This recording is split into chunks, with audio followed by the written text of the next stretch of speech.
Un jour, Tim, 53 ans, garagiste, adore chiner dans les brocantes.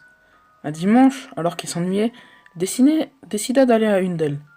En arrivant là-bas, l'ambiance commençait déjà à être pesante.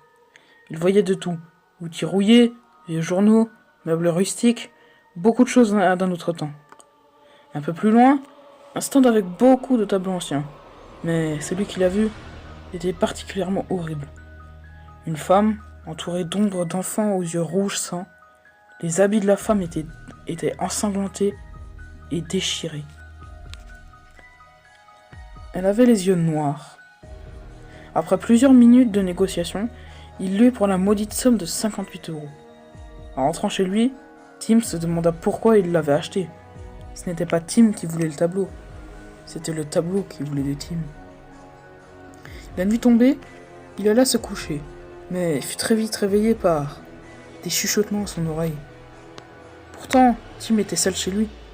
Les chuchotements disaient « Je suis désolé, c'est pour toi que j'ai fait cela. » Le lendemain matin, Tim descendit dans la cuisine pour se préparer à un petit déjeuner. Mais il perdit vite appétit quand il vit des traces de griffures sur la table. Arrivé au garage, il vit George, un ami à lui. Tim lui expliqua tout ce qui s'était passé la nuit dernière.